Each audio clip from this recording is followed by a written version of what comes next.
السلام علیکم ورحمۃ اللہ وبرکاتہ۔ عالم اسلام کے مسلمانوں کے لیے ایک زبردست خوشخبری۔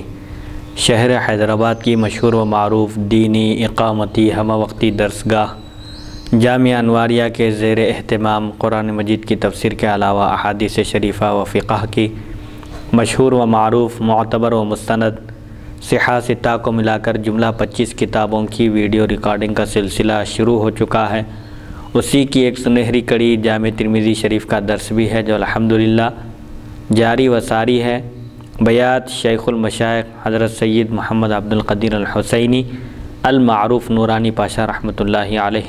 بانی و فاؤنڈر جامعہ انواریہ و باب العلم انواریہ ایجوکیشنل سوسائٹی حیدرآباد۔ سب سے پہلے حدیث شریف عربی میں پڑھی جائے گی، اس کا ترجمہ کیا جائے گا اور مختصر سی تشریح بیان کرتے ہوئے اس ضمن میں مسائل پر بھی روشنی ڈالی جائے گی تاکہ احادیث شریفہ کو سمجھنے میں آسانی ہو اور ہم احکام شریعت پر عمل کر سکیں۔ اللہ تعالیٰ سے دعا ہے کہ وہ ہم کو سننے اور سنانے سے زیادہ شرعی احکام پر عمل کرنے کی توفیق عطا فرمائے، آمین۔ ابواب صفت القیامہ، قیامت کی صفت کا بیان چل رہا ہے۔ اسی ضمن میں حدیث یہ ابواب صفت القیامہ کی تیسری نشست ہے۔ حدیث نمبر 2531 سے آج ہم شروع کر رہے ہیں۔ بسم اللہ الرحمن الرحیم۔ باب ما جاء فی السور۔ حدثنا سوید حدثنا عبداللہ بن المبارک حدثنا سلیمان التیمی عن اسلم العجلی عن بشر بن شغاف عن عبداللہ بن عمرو بن العاص قال جاء اعرابی الى النبی صلی اللہ علیہ وسلم فقال ما السور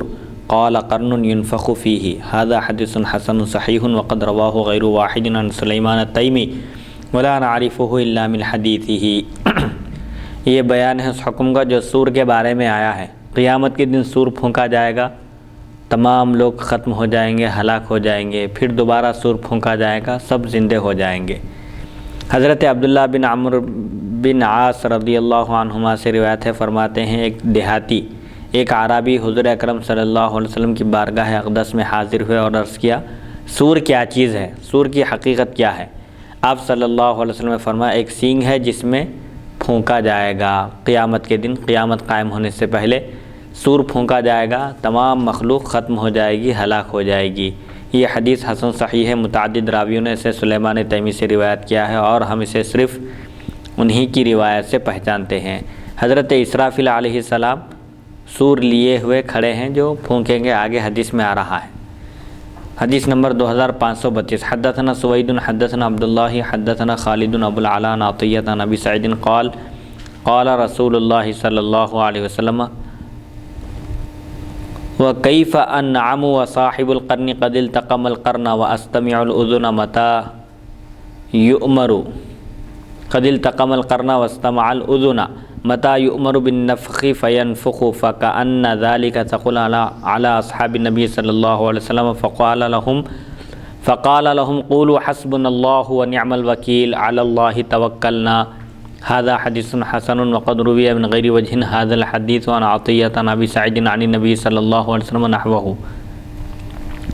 حضرت ابو سعید خدری رضی اللہ عنہ سے روایت رسول اکرم صلی اللہ علیہ وسلم نے ارشاد فرمایا مجھے کیسے خوشی ہوگی، یعنی میں کیسے نعمت میں رہوں گا، سکون میں رہوں گا، آرام میں رہوں گا، جب کہ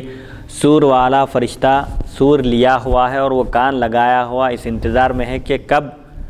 اس کو سور پھونکنے کا حکم دیا جائے گا تاکہ وہ سور پھونکے۔ یہ حدیث حسن صحیح ہے۔ یہ بات صحابہ اکرام رضی اللہ عنہم پر شاق گزری تو حضور اکرم صلی اللہ علیہ وسلم نے ارشاد فرمایا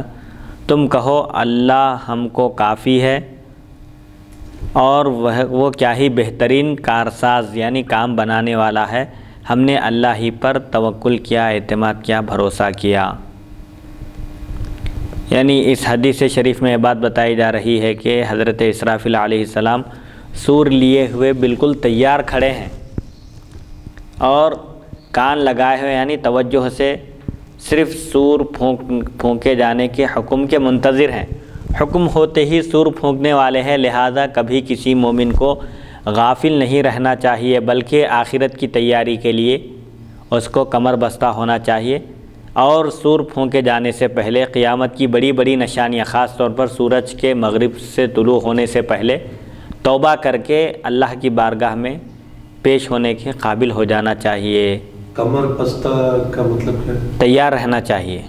ہمیشہ۔ جی، آخرت کے کاموں میں جلدی کرنے کا حکم ہے۔ جو عجلت شیطان کی طرف سے ہے کہا جاتا ہے وہ دنیاوی کاموں میں ہیں، البتہ آخرت کے کام ہیں، نیکی کے کام ہیں، نماز کا اہتمام ہے، خیر خیرات کے کام ہیں، جتنے بھی بھلائی کے اور لوگوں کو فائدہ پہنچانے کے کام ہیں، ان میں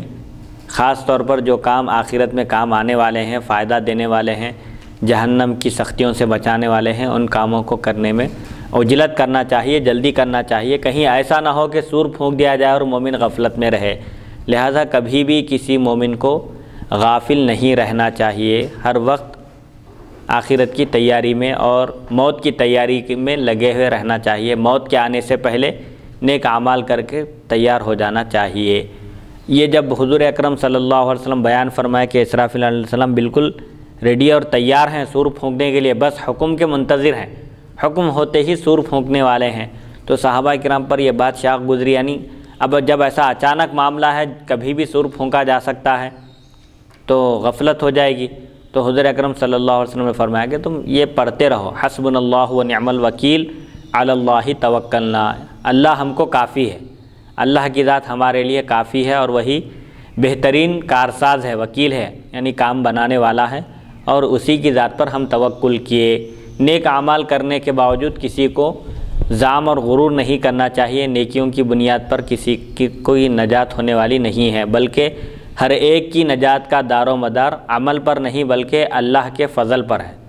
جب تک اللہ کا فضل شامل حال نہ ہو اس وقت تک کسی مومن کی نجات نہیں ہو سکتی۔ تاہم نیکیاں کرتے ہوئے اللہ سے ڈرنے کا حکم ہے، ایسا نہیں کہ نیکیوں کا ذخیرہ نہ ہو اور بس صرف اللہ کی ذات پر بھروسہ کر کے جائے، ظاہری اسباب کو بھی اختیار کرنے کی تعلیم دی گئی ہے۔ حدیث نمبر 2533، باب ما جاء فی شأن الصراط۔ حدثنا علی بن حجر حدثنا علی بن مسہر عن عبد الرحمن بن اسحاق عن النعمان بن سعد عن المغیرۃ بن شعبۃ قال قال رسول اللہ صلی اللہ علیہ وسلم شعار المؤمنین علی الصراط رب سلم سلم۔ هذا حدیث غریب لا نعرفه الا من حدیث عبد الرحمن بن اسحاق۔ پل صراط کی کیفیت کا بیان۔ پل صراط کے بارے میں آیا ہے کہ وہ تلوار سے زیادہ تیز اور بال سے زیادہ باریک ہوگا۔ اس پر گزرنے والوں کی بھی کیفیت بتائی گئی کہ کچھ لوگ بڑی تیزی کے ساتھ، برق رفتاری کے ساتھ، جیسے بجلی ہماری آنکھوں کے سامنے سے گزر جاتی ہے جب چمکتی ہے، تو ایسے گزریں گے۔ جو متقی پرہیزگار ہیں، اللہ کے محبوب اور مقرب بندے ہیں، وہ بڑی تیزی کے ساتھ گزر جائیں گے۔ کوئی آہستہ آہستہ چلیں گے، کوئی لڑ کھڑا کر گر جائیں گے، اور جو جہنمی ہیں وہ سیدھے پل صراط سے جہنم میں گر جائیں گے، گزر نہیں سکیں گے۔ حضرت مغیرہ بن شعبہ رضی اللہ تعالیٰ عنہ سے مروی ہے، رسول اکرم صلی اللہ علیہ وسلم نے ارشاد فرمایا، پل صراط پر مومن کی نشانی، مومن کا شعار یہ دعا ہوگی، اے رب سلامتی سے گزار، اے رب سلامتی سے گزار۔ یعنی مومن جب پل صراط پر سے گزرے گا تو اپنے اعمال پر بھروسہ نہیں کرے گا بلکہ اللہ کی ذات پر بھروسہ کرے گا اور اللہ تعالیٰ سے سلامتی کی دعا کرے گا کہ اے مولا مجھے سلامتی کے ساتھ پل صراط کا راستہ طے کرا دے، مجھے سلامتی کے ساتھ گزار دے۔ حدیث نمبر 2534، حدثنا عبداللہ بن الصباح الہاشمی حدثنا بدل بن المحبر حدثنا حرب بن میمون الانصاری ابو الخطاب حدثنا نضر بن انس بن مالک عن ابیہ قال سألت النبی صلی اللہ علیہ وسلم ان یشفع لی یوم القیامت قال انا فاعل قلت یا رسول اللہ فأین اطلبک قال اطلبنی اول ما تطلبنی علی الصراط قلت فإن لم القک علی الصراط قال فاطلبنی عند الميزان قلت فإن لم القک عند الميزان قال فاطلبنی عند الحوض فإنی لا اخطئ هذه ثلاث المواطن۔ هذا حدیث حسن غریب لا نعرفه الا من هذا الوجہ۔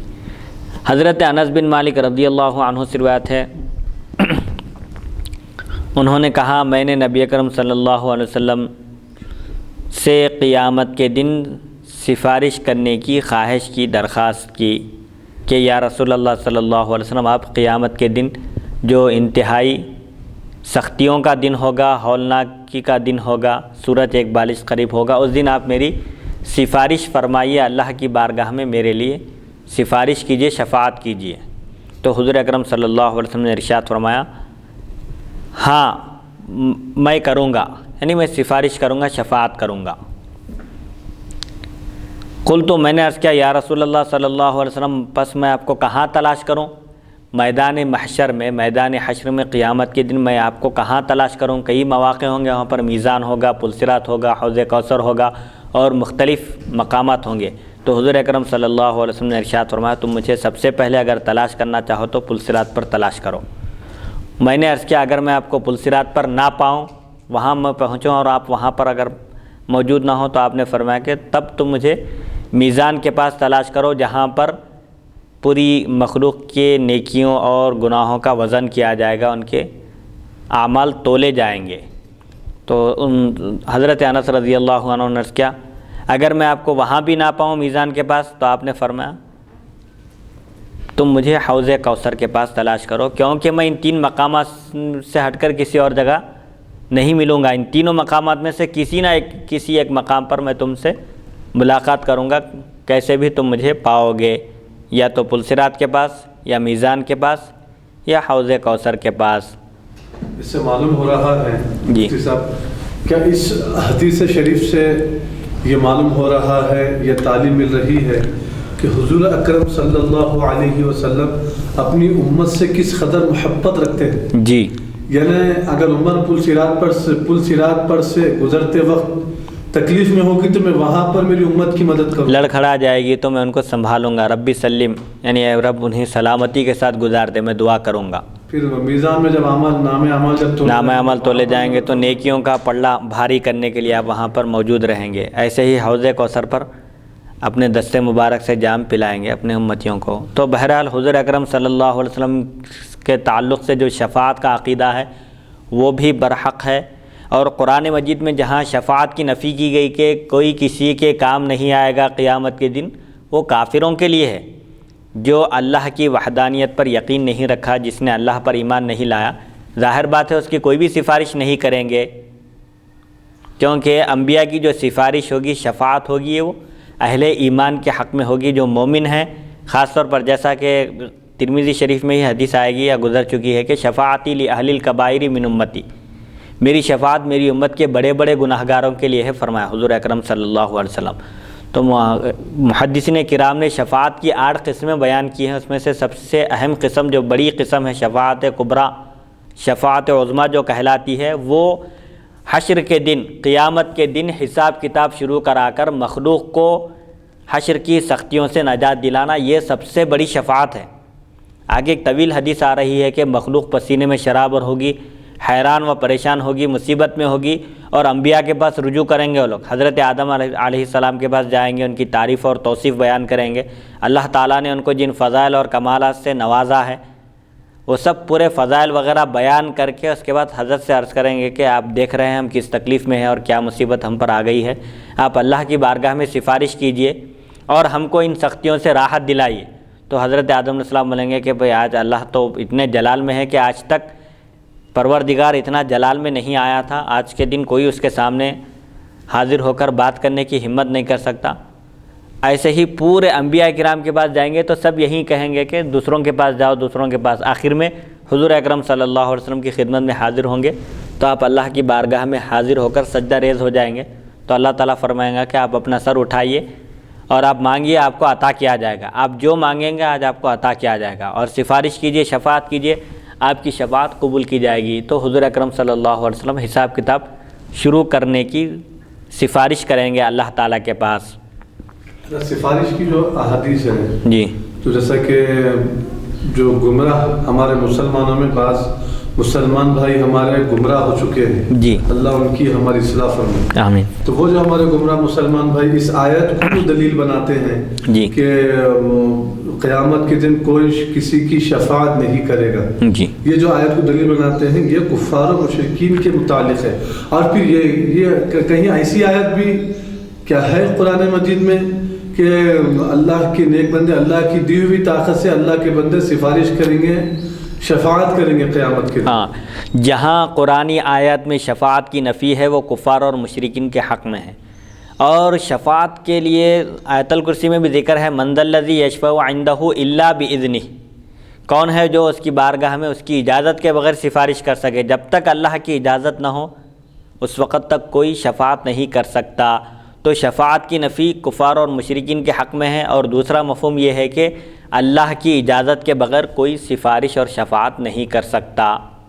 تو بہت ساری احادیث شریفہ میں اور قرآن میں بھی جو شفاعت کی نفی آئی ہے وہ صرف کفار اور مشرکین کے حق میں ہے، وہ مسلمانوں کے حق میں نہیں ہے۔ البتہ احادیث شریفہ سے شفاعت کا ثبوت ملتا ہے کہ حضور اکرم صلی اللہ علیہ وسلم نے شفاعت کا جب ذکر آیا تو فرمایا کہ میں شفاعت کرنے والا ہوں، اور یہ بھی فرمایا کہ شفاعتی لاہل الکبائر من امتی، میری سفارش میری امت کے بڑے بڑے گناہ گاروں کے لیے ہے۔ اور ایک حدیث شریف میں حضور اکرم صلی اللہ علیہ وسلم نے ارشاد فرمایا من کذب بالشفاعۃ فلا نصیب له فیہا، جو یہ کہتا ہے کہ شفاعت برحق ہے وہ بھی درست ہے، اور جو یہ کہتا ہے کہ شفاعت برحق نہیں ہے اس کے لیے شفاعت میں کوئی حصہ نہیں ہے، اسی لیے وہ کہتا ہے، کیونکہ حدیث میں حضور اکرم صلی اللہ علیہ وسلم فرماتے ہیں جس نے شفاعت کو جھٹلا دیا اس کے لیے شفاعت میں کوئی حصہ نہیں ہے۔ مطلب یہ ہے کہ جو شفاعت کو نہیں مانتا، جو یہ کہتا ہے کہ قیامت کے دن کوئی شفاعت نہیں ہوگی، کوئی سفارش نہیں ہوگی، کوئی ریکمنڈ نہیں چلے گا، ظاہر بات ہے اس کی سفارش ہی نہیں ہوگی، اس لیے وہ یہ بات کہہ رہا ہے۔ حالانکہ شفاعت کا جو عقیدہ ہے جمہور اہل سنت و جماعت اس بات کے قائل ہیں کہ انبیاء کرام بھی شفاعت کریں گے، اور شفاعت عظمیٰ شفاعت کبریٰ کا مرتبہ اللہ تعالیٰ نے حضور اکرم صلی اللہ علیہ وسلم کو عطا فرمایا ہے۔ شفاعت کس طرح ہوگی؟ شفاعت کی 8 قسمیں بیان کی گئی ہیں۔ انبیاء بھی شفاعت کریں گے، صحابہ بھی شفاعت کریں گے، علماء کرام بھی شفاعت کریں گے، اور شہداء کرام بھی شفاعت کریں گے۔ حفاظ کرام سے مراد جو عمل کرنے والے تھے قرآن مجید پر، ایسے حفاظ مراد ہیں۔ علماء باعمل، علماء ربانیین بھی شفاعت کریں گے۔ اور حضور اکرم صلی اللہ علیہ وسلم نے اپنی زیارت کرنے والوں کو یہ خوشخبری عطا فرمائی من زار قبری وجبت لہ شفاعتی، جس نے میری زیارت کی اس کے لیے میری شفاعت واجب ہو گئی۔ اگر شفاعت درست نہ ہوتی تو حضور اکرم صلی اللہ علیہ وسلم یہ نہ فرماتے تھے۔ تو محدثین کرام نے اس سے پہلے بھی جیسا کہ عرض کیا جا چکا ہے کہ اس حدیث شریف میں زیارت نبوی صلی اللہ علیہ وسلم سے مشرف ہونے والے کے لیے ایک عظیم خوشخبری ہے کہ اس کا خاتمہ ایمان پر ہوگا، کیونکہ شفاعت اہل ایمان کے لیے ہے۔ محدثین کرام نے لکھا ہے اس حدیث شریف کی تشریح میں کہ اس میں اس بات کی طرف اشارہ ہے کہ زیارت نبوی صلی اللہ علیہ وسلم کی سعادت حاصل کرنے والے کا خاتمہ ایمان پر ہوگا، کیونکہ اس کے لیے جب شفاعت واجب ہو گئی تو شفاعت تو اہل ایمان کے لیے ہے، لہذا جب اس کا انتقال ہوگا تو ایمان پر اس کا خاتمہ ہوگا۔ تو بہرحال شفاعت کا ایک عقیدہ ایسا عقیدہ ہے جو بے شمار احادیث شریفہ سے ثابت ہے۔ کتب صحاح میں بھی شفاعت کی حدیثیں موجود ہیں، اور آگے بھی ایک حدیث آئے گی اسی میں ترمذی شریف میں، بڑی طویل حدیث شریف ہے، اس میں شفاعت کا تذکرہ ہے۔ تو شفاعت جو ہوگی اگر کسی کی نیکیاں کم ہیں تو اس کی نیکی کا پلڑا بھاری کرانے کی شفاعت ہوگی، اور جو دوزخی جن پر دوزخ واجب ہو چکی ہے ان کی بھی حضور اکرم صلی اللہ علیہ وسلم شفاعت کے ذریعے ان کو جنت میں داخل کروائیں گے۔ حدیث نمبر 2535 باب ما جاء فی الشفاعۃ۔ حدثنا سوید حدثنا عبداللہ بن مبارک حدثنا ابو حیان التیمی عن ابی زرعۃ بن عمرو عن ابی ہریرہ قال اتي رسول الله صلی اللہ علیہ وسلم بلحم فرفع الیہ ذراعه فاکلہ وکان یعجبہ فنہش منہ نہشۃ ثم قال انا سید الناس یوم القیامۃ هل تدرون لم ذاک یجمع اللہ الناس الاولین والآخرین فی صعید واحد فیسمعهم الداعی وینفذهم البصر وتدنو الشمس منهم فیبلغ الناس من الغم والکرب ما لا یطیقون ولا يتحملون فیقول الناس بعضهم لبعض الا ترون ما قد بلغكم لا تنظرون من يشفع لكم الى ربكم فيقول الناس بعضهم لبعض عليكم بآدم فيأتون آدم فيقولون انت ابو البشر خلقك الله بيده ونفخ فيك من روحه وامر الملائكة فسجدوا لك اشفع لنا الى ربك اما ترى ما نحن فيه الا ترى ما قد بلغنا فيقول لهم آدم ان ربي قد غضب اليوم غضبا لم يغضب قبله مثله ولن يغضب بعده مثله وانه قد نهاني عن الشجرة فعصيته نفسي نفسي نفسي اذهبوا الى غيري اذهبوا الى نوح فيأتون نوحا فيقولون يا نوح انت اول الرسل الى اهل الارض وقد سماك الله عبدا شكورا اشفع لنا الى ربك الا ترى ما نحن فيه الا ترى ما قد بلغنا فیقول لهم نوح ان ربی قد غضب اليوم غضبا لم يغضب قبله مثله ولن يغضب بعده مثله وانه قد كانت لي دعوة دعوتها على قومي نفسی نفسی نفسی اذهبوا الى غیری اذهبوا الى ابراہیم فیأتون ابراہیم فیقولون یا ابراہیم انت نبی اللہ وخلیلہ من اہل الارض فاشفع لنا الى ربک لا ترى ما نحن فيه فيقول ان ربي قد غضب اليوم غضبا لم يغضب قبله مثله ولن يغضب بعده مثله واني قد كذبت 3 كذبات فذكرهن ابو حيان في الحديث نفسي نفسي نفسي اذهبوا الى غيري اذهبوا الى موسى فيأتون موسى فيقولون يا موسى انت رسول الله فضلك الله برسالته وكلامه على الناس اشفع لنا الى ربك لا ترى ما نحن فيه فيقول ان ربي قد غضب اليوم غضبا لم يغضب مثل قبله مثله ولن يغضب بعده مثله واني قد قتلت نفسا لم امر بقتلها نفسي نفسي نفسي اذهبوا الى غيري اذهبوا الى عيسى فيأتون عيسى فيقولون يا عيسى انت رسول الله وكلمته القاها الى مريم وروح منه وكلمت الناس في المهد اشفع لنا الى ربك لا ترى ما نحن فيه فيقول عيسى ان ربي قد غضب اليوم غضبا لم يغضب قبله مثله ولن يغضب بعده مثله ولم يذكر ذنبا نفسي نفسي نفسي اذهبوا الى غيري اذهبوا الى محمد صلى الله عليه وسلم فيأتون محمدا صلى الله عليه وسلم فيقولون يا محمد انت رسول الله وخاتم الانبياء وغفر لك ما تقدم من ذنبك وما تأخر اشفع لنا الى ربك لا ترى ما نحن فيه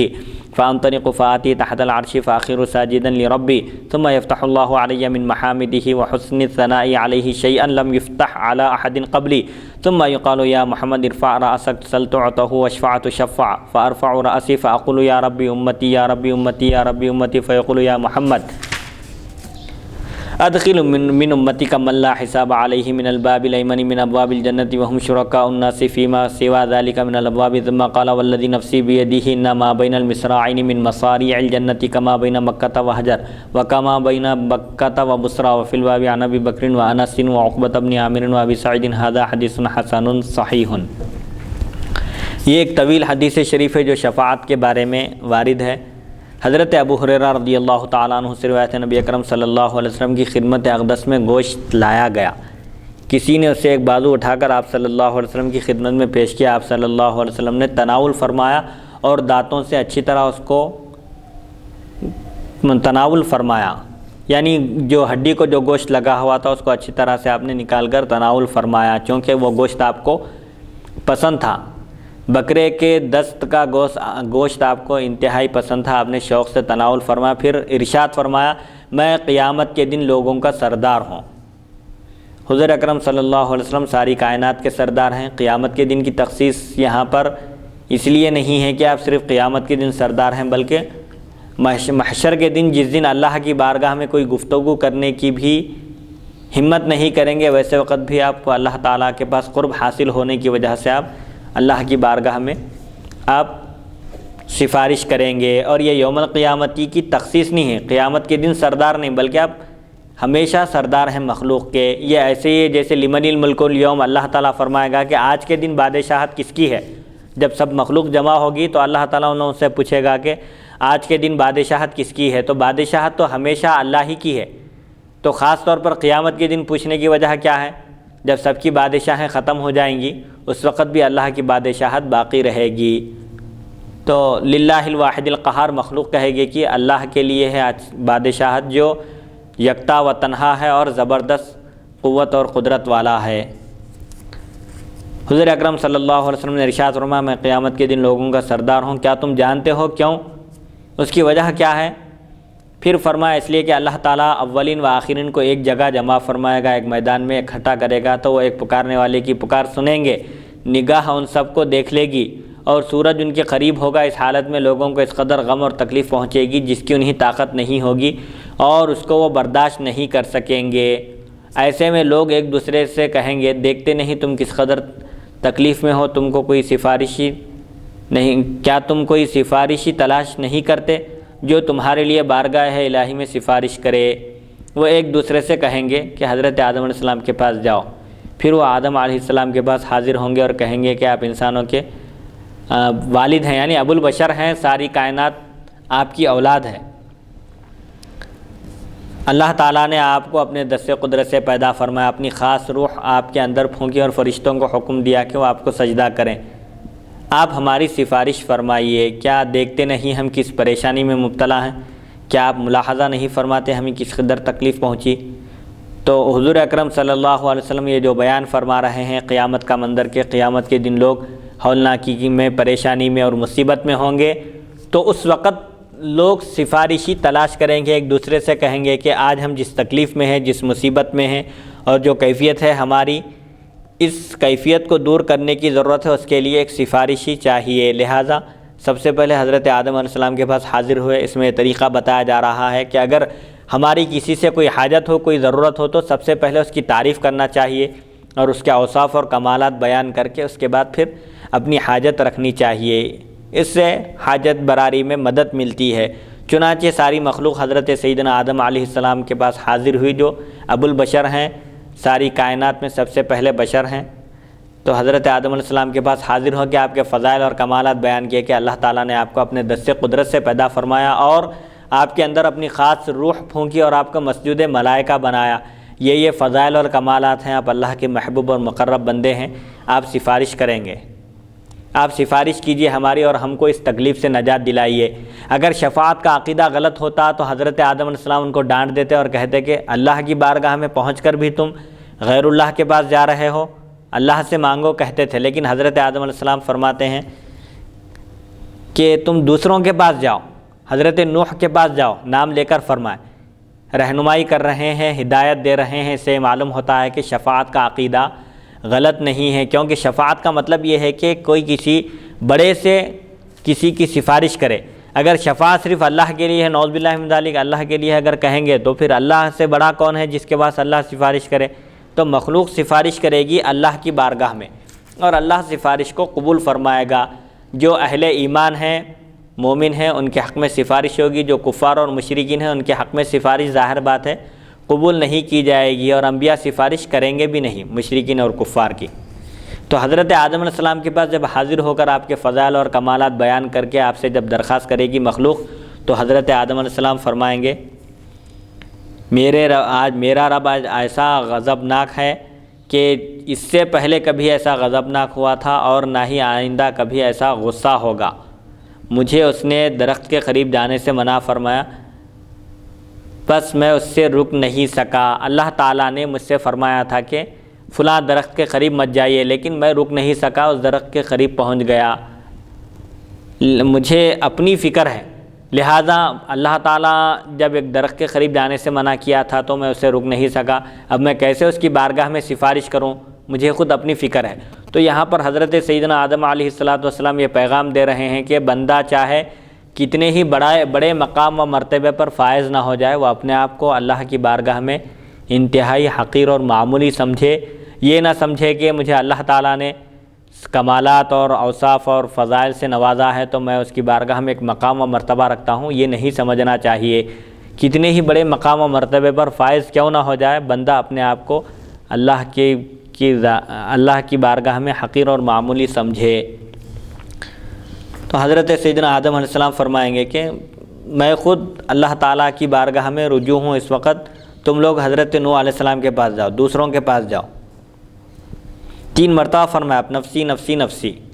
اس کے بعد فرمایا کسی اور کی طرف جاؤ، حضرت نوح علیہ السلام کی طرف جاؤ۔ پھر وہ نوح علیہ السلام کے پاس آئیں گے اور عرض کریں گے۔ تو حضرت آدم علیہ السلام کے پاس گئے تو حضرت سیدنا آدم علیہ السلام سفارش نہیں کریں گے، شفاعت کا عقیدہ غلط ہے، تم لوگ میدان حشر میں بھی شرک کے مرتکب ہو رہے ہو، نہیں فرمائے، بلکہ یہ فرمائے کہ بھائی اللہ تعالیٰ نے مجھے درخت کے قریب جانے سے منع کیا تھا، بظاہر میں اس سے رک نہیں سکا، اس کے قریب پہنچ گیا، اب میں کیسے اس کی بارگاہ میں تمہاری شفاعت کروں، سفارش کروں؟ البتہ تم نوح علیہ السلام کے پاس چلے جاؤ۔ اگر شفاعت کا عقیدہ غلط ہوتا، غیر اللہ سے سفارش کرنا درست نہیں ہوتا، تو حضرت آدم علیہ السلام مخلوق کو ڈانٹ دیتے اور کہتے کہ اللہ سے دعا کرو، اللہ کی بارگاہ میں رجوع ہو جاؤ، اسی سے شفاعت طلب کرو۔ لیکن یہاں آپ نے انہیں منع نہیں فرمایا، ڈانٹا نہیں، بلکہ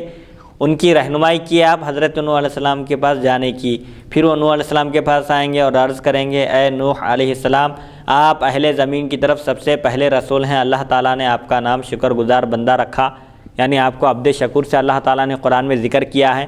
آپ کے یہ فضائل اور کمالات ہیں کہ آپ سب سے پہلے رسول ہیں، شریعت والے، اپنے رب کی بارگاہ میں ہماری شفاعت فرمائیے۔ آپ دیکھتے نہیں ہم کس قدر مصیبت میں گرفتار ہیں؟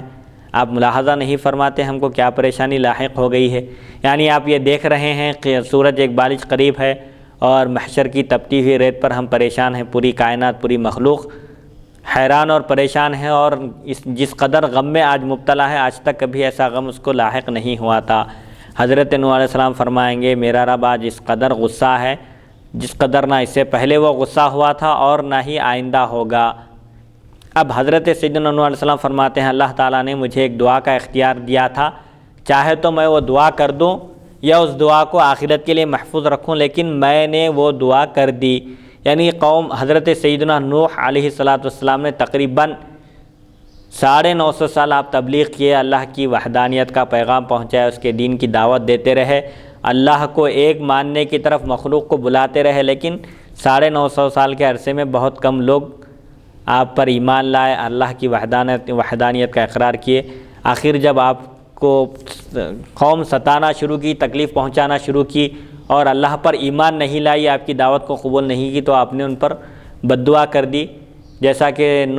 سورہ نوح میں ذکر ہے کہ وقال نوح رب لا تذر علی الارض من الکافرین دیارا۔ نوح علیہ السلام نے اپنے رب سے عرض کیا کہ اے میرے پروردگار تو زمین پر کسی کافر کو گھومتے پھرتے مت چھوڑ،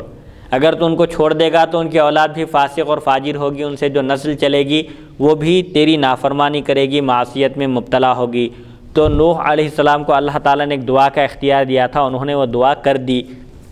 تو اس کو بھی آپ نے خلاف ادب سمجھا کہ اللہ نے ایک دعا کا اختیار دیا تھا، مجھے چاہیے تھا کہ میں وہ دعا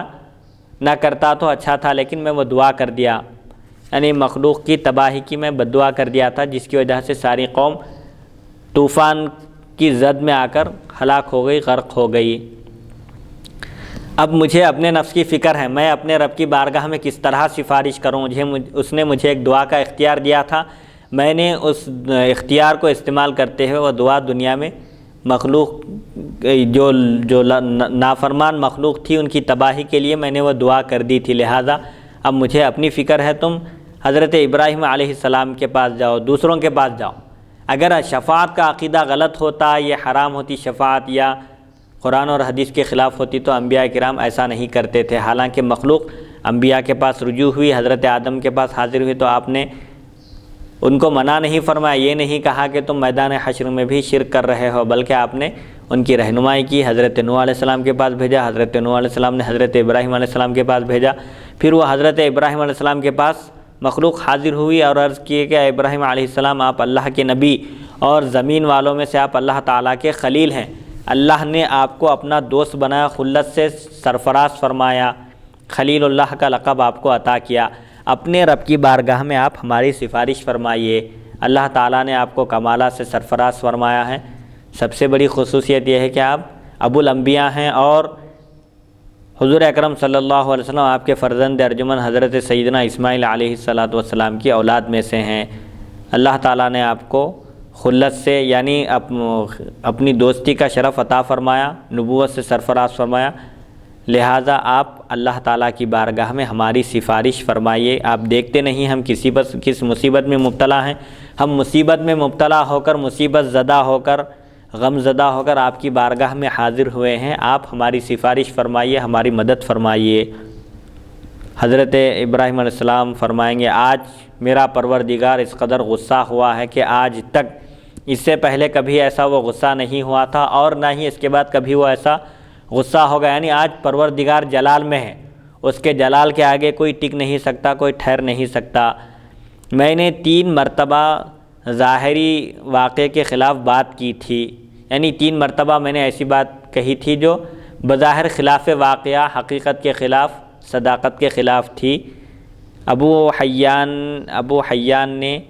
وہ 3 باتیں حدیث شریف میں بیان کی۔ وہ 3 باتیں یہ ہے کہ حضرت سیدنا ابراہیم علیہ السلام اپنی اہلیہ کے ساتھ جب ایک مقام میں پہنچے تو وہاں کے بادشاہ نے حضرت سیدنا ابراہیم علیہ السلام سے پوچھا کہ یہ آپ کے ساتھ خاتون کون ہے؟ تو حضرت سیدنا ابراہیم علیہ السلام نے فرمایا کہ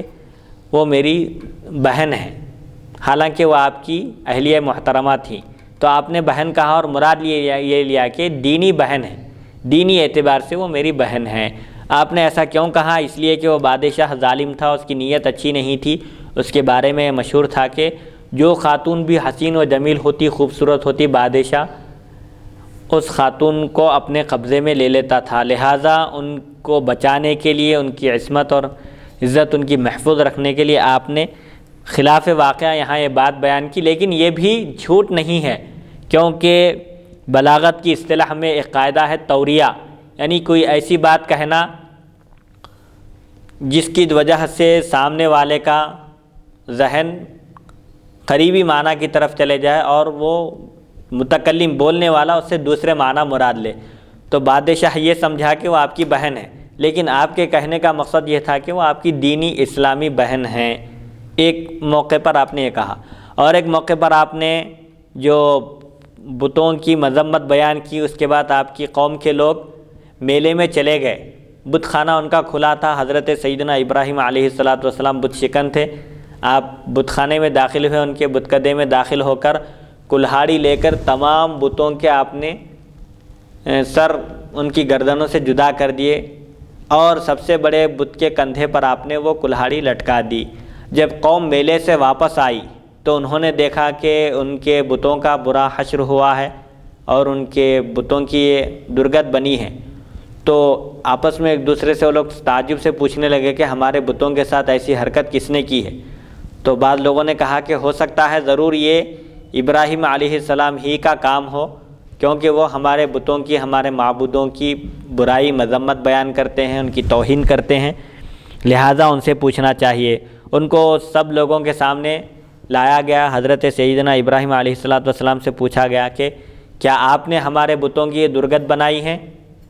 تو حضرت ابراہیم علیہ السلام نے فرمایا کہ نہیں، بلکہ ان کے بڑے نے ان کی یہ حالت کر دی ہے، بڑے بت نے، تمہارے بڑے معبود نے چھوٹے معبودوں کی یہ درگت بنا دی ہے۔ تب اس واقعے کا ذکر حضرت سورہ انبیاء میں بھی تفصیل سے آیا ہے۔ قال بل فعلہ کبیرہم ھذا فاسألوہم ان کانوا ینطقون۔ حضرت سیدنا ابراہیم علیہ السلام فرماتے ہیں کہ بلکہ ان کے بڑے نے کیا۔ اب یہاں محدثین مفسرین کرام یہ بیان کرتے ہیں کہ قال بل فعلہ یہاں پر وقف ہے، حضرت سیدنا ابراہیم علیہ السلام فرمایا کہ قال بل فعلہ ای من فعلہ، یعنی جس کو یہ کام کرنا تھا انہوں نے یہ کام کر دیا۔ کبیرہم ھذا، ان تمہارے ان معبودوں کا صدر اور بڑا یہ بت ہے، ان کا یہ بڑا ہے، اگر ان کے اندر بولنے کی صلاحیت ہے، گفتگو کرنے کی طاقت ہے تو ان سے پوچھ لو، بڑے بت سے پوچھ لو بولے۔ ایک مطلب یہ ہے، ظاہر بات ہے جو معبودان باطل ہیں، پتھر کے جو بت بنے ہوئے تھے وہ بات نہیں کر سکتے، ان لوگوں کے بات سمجھ میں آ گئی کہ واقعتاً یہ بات کرنے کی صلاحیت نہیں رکھتے، قابلیت نہیں رکھتے۔ اس کے بعد پھر حضرت سیدنا ابراہیم علیہ السلام پر برہم ہو گئے، غضبناک ہو گئے، پھر آپ کو آگ میں ڈالنے کا منصوبہ بنائے، جس کا تفصیلی ذکر سورہ انبیاء میں آیا ہے۔ ایک مطلب، ایک توجیہ یہ بیان کیے کہ بل فعلہ من فعلہ، جن کو یہ کام کرنا تھا انہوں نے یہ کام کر دیا۔ اب مجھ سے کیوں پوچھ رہے ہو اس بارے میں؟ تمہارے بت سے پوچھو، اگر اس کے اندر بولنے کی صلاحیت ہے تو پوچھ لو اس سے کہ ان کا یہ حشر کس نے کیا ہے۔ یعنی حضرت سیدنا ابراہیم علیہ السلام ان کو یہاں یہ بتانا چاہتے تھے کہ جو بت خود اپنی حفاظت نہیں کر سکتے، جن کو تم اپنا معبود کہہ رہے ہو، جن کی تم پرستش کر رہے ہو، جن کے آگے سر جھکا رہے ہو، وہ جب خود اپنی حفاظت نہیں کر سکتے، اپنا بچاؤ نہیں کر سکتے، تو وہ تم کو کیا بچائیں گے قیامت کے دن اللہ کے عذاب سے؟ یہ بتانا مقصد تھا۔ اور ایک تشریح یہ کی گئی کہ قال بل فعلہ کبیرہم، بلکہ ان بتوں کی یہ درگت اس کے بڑے نے کی ہے۔ تو حضرت سیدنا ابراہیم علیہ السلام کبیر کہہ کر اللہ کی ذات مراد لیے کہ اللہ ساری کائنات کا پروردگار ہے، ساری کائنات کا رب ہے اور ساری کائنات کا بڑا وہی ہے۔ تو کبیر کہہ کر حضرت سیدنا ابراہیم علیہ السلام اللہ کی ذات مراد لیے، اور ان کی قوم یہ سمجھی کہ کبیر سے مراد بڑا بت، کیونکہ بظاہر فوراً ذہن بڑے بت کی طرف جاتا تھا، اس لیے وہ لوگ سمجھے کہ بڑے بت نے یہ درگت بنائی ہے۔ تو بظاہر اب یہ جھوٹ نہیں رہا، بلکہ توریہ کیے حضرت سیدنا ابراہیم علیہ السلام، ایک ایسا لفظ استعمال کیے جس کے دو معنی ہیں۔ ایک قریبی معنی ہے جس کی طرف ذہن فوراً منتقل ہوتا ہے، اور ایک معنی کے لیے غور و فکر کی ضرورت ہے، اس کے بغیر ذہن اس طرف نہیں جاتا۔ تو حضرت سیدنا ابراہیم علیہ السلام نے کبیر سے اللہ کی ذات مراد لی، اور آپ کی قوم جو بت پرستی میں مبتلا تھی وہ یہ سمجھی کہ کبیر سے مراد بڑا بت ہے۔ بہرحال یہ بھی جھوٹ نہیں ہے۔ اور ایک موقع پر وہ آپ نے فرمایا تھا کہ جب قوم میلے میں جانے کے لیے آپ جانے سے پہلے آپ سے بھی درخواست کی کہ آپ بھی ہمارے ساتھ چلیے، تو آپ نے فرمایا کہ انی سقیم فنظر نظرۃ فی النجوم، ستاروں کی طرف دیکھ کر فرمایا کہ میں بیمار ہوں، حالانکہ آپ اس وقت بیمار نہیں تھے۔ تو بیماری سے کیا مراد ہے؟ وہاں پر ظاہری بیماری مراد نہیں ہے، بلکہ آپ نے فرمایا کہ تمہارے شرک کی وجہ سے مجھے کوفت محسوس ہو رہی ہے، تکلیف ہو رہی ہے، اسی تکلیف میں مبتلا ہوں۔ تم شرک سے باز آ جاؤ، اللہ کی توحید اور اس کی وحدانیت کے قائل ہو جاؤ۔ تو وہاں پر سقیم جو کہے آپ، ایک مطلب یہ بیان کیے کہ میں بیمار ہونے، بلکہ میں بیمار ہونے والا ہوں، ایک مطلب یہ ہے، اور یہ جھوٹ نہیں ہے۔ اور اگر یہ معنی مراد ہے کہ میں بیمار ہوں جبکہ آپ بیمار نہیں تھے، تو سقیم سے کیا مراد ہے؟ میرا دل تمہارے شرک اور کفر کی وجہ سے نفرت کر رہا ہے، اس وجہ سے کوفت اور تکلیف محسوس کر رہا ہے، اسی تکلیف میں اس کا نام آپ بیماری کا دیے۔ لہٰذا یہ تینوں چیزیں بھی جھوٹ نہیں ہیں، بظاہر خلاف واقعہ معلوم ہو رہی ہیں، لیکن ان کی محدثین کرام نے یہ تشریح بیان کی ہے، کیونکہ انبیاء کرام مرسلین عظام علیہم السلام معصوم ہوتے ہیں، ان سے کوئی گناہ سرزد نہیں ہو سکتا، چاہے کبیرہ ہو یا صغیرہ۔ اللہ نے ان کو تمام گناہوں سے معصوم رکھا ہے تاکہ شرعی احکام جو بندوں تک پہنچا رہے ہیں اس بارے میں مخلوق کے درمیان ان کا اعتماد باقی رہے۔ اسی لیے اللہ نے انبیاء کرام علیہم السلام کو تمام گناہوں سے معصوم رکھا ہے، ان کی حفاظت فرمائی ہے، ان سے کوئی گناہ کبیرہ ہرگز سرزد نہیں ہو سکتا۔ حضرت سیدنا ابراہیم علیہ السلام فرمائیں گے کہ مجھے اپنی فکر ہے، میں بظاہر خلاف واقعہ تین باتیں ایسی کہہ چکا ہوں، لہٰذا تم موسیٰ علیہ السلام کی خدمت میں حاضری دو۔ پھر وہ حضرت موسیٰ علیہ السلام کے پاس آئیں گے اور کہیں گے، اے موسیٰ، آپ اللہ تعالیٰ کے رسول ہیں، اللہ تعالیٰ نے رسالت اور کلام کے ذریعے آپ کو لوگوں پر فضیلت بخشی، آپ اللہ کے محبوب اور مقرب بندے ہیں، اولو العزم پیغمبروں میں آپ کا شمار ہے، اللہ نے آپ کو ہم کلامی کا شرف عطا فرمایا اور اپنے کلام کے ذریعے آپ کو لوگوں پر فضیلت بخشی، شرف تکلم آپ کو حاصل ہے، یہ خوبیاں جب آپ کی ذات گرامی میں موجود ہے تو آپ ہماری سفارش فرمائیے۔ آپ نہیں دیکھتے، کیا آپ نہیں دیکھتے ہم کسی مصیبت میں مبتلا ہیں؟ آپ فرمائیں گے، میرا رب آج اس قدر غصہ ہے جیسا نہ تو اس سے پہلے اس کو جلال آیا اور نہ ہی آئندہ کبھی اس کو ایسا جلال آئے گا، لیکن آج جو جلال کی کیفیت ہے اس جلال کی کیفیت کے آگے کوئی ٹکنا مشکل ہے، ہم کیسے سفارش کریں اس کی بارگاہ میں؟ میں نے ایک نفس کو، ایک شخص کو قتل کیا حالانکہ مجھے قتل کا حکم نہ تھا، یہ قتل نبوت کے ملنے سے پہلے تھا اور بلا ارادہ تھا، اس لیے اس پر اعتراض نہیں کیا جا سکتا۔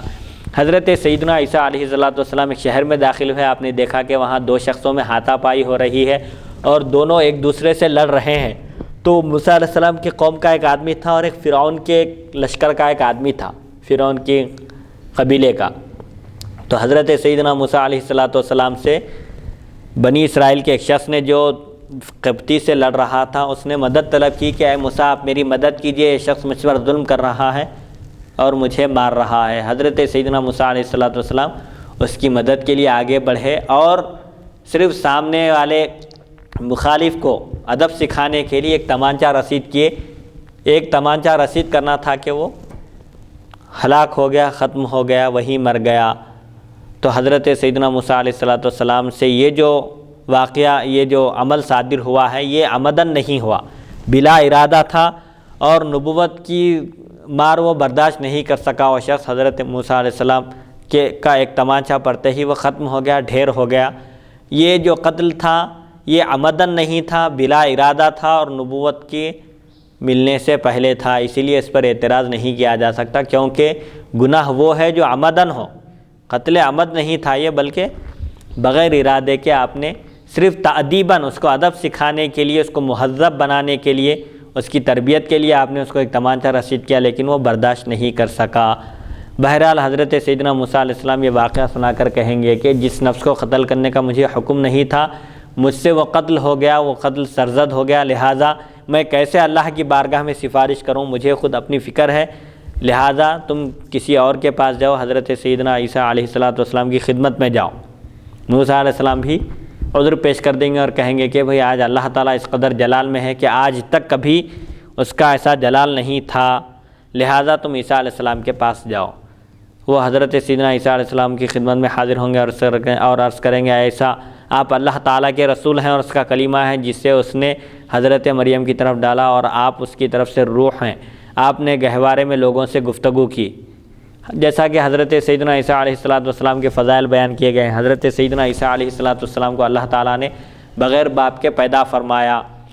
اور پھر آپ کے اندر اپنی روح پھونکی اور آپ کو اللہ تعالیٰ نے اپنا رسول بنا کر مخلوق کی رشد و ہدایت کے لیے آپ کو مبعوث فرمایا۔ اور حضرت مریم علیہ السلام جب حضرت سیدنا عیسیٰ علیہ السلام کو لے کر اپنی قوم کے پاس، اپنے خاندان قبیلے کے پاس حاضر ہوئیں تو لوگوں نے کہا کہ اے مریم، تمہارے والد کوئی برے آدمی نہیں تھے، تم پھر یہ بچہ کہاں سے لے کر آئی؟ تمہاری شادی ہی نہیں ہوئی اور تم کو یہ لڑکا کیسے ہوا؟ تو حضرت مریم علیہ السلام لڑکے کی طرف اشارہ کی، جھولے کی طرف اشارہ کر کے فرمائے کہ آپ خود پوچھ لو اس بچے سے۔ تو اس وقت حضرت سیدنا عیسیٰ علیہ السلام نے ابھی جب کہ آپ مہد میں ہیں، جھولے میں ہیں، آپ نے گفتگو فرمائی اور کہا کہ انی عبداللہ۔ لوگوں سے جب حضرت مریم علیہ السلام نے کہا کہ اس بچے سے ہی پوچھ لو، تو لوگوں نے کہا کہ کیف نکلم من کان فی المہد صبیا، جو ابھی جھولے میں بچے ہیں ہم ان سے کیسے گفتگو کریں؟ تو آپ نے کہا کہ پوچھ کر تو دیکھو۔ تو مخلوق جب لوگوں نے پوچھا تو حضرت سیدنا عیسیٰ علیہ السلام نے فرمایا کہ انی عبداللہ، میں اللہ کا بندہ ہوں، اس نے مجھے کتاب عطا کی اور مجھے نبی بنایا۔ بہرحال یہ حضرت سیدنا عیسیٰ علیہ السلام کے فضائل، کمالات، مناقب اور اوصاف بیان کر کے آپ سے مخلوق درخواست کرے گی اور کہے گی کہ آپ اپنے رب سے ہماری سفارش کیجئے، کیا آپ دیکھتے نہیں ہم کس پریشانی میں مبتلا ہیں؟ ہم حیران ہیں، پریشان ہیں، مصیبت زدہ ہیں اور قیامت کی ہولناکیوں سے بچنا چاہتے ہیں۔ آپ لوگ محبوبان بارگاہ خداوندی ہو، اللہ کے محبوب اور مقرب بندے ہو، ہماری سفارش فرمائیے، ہماری مدد فرمائیے۔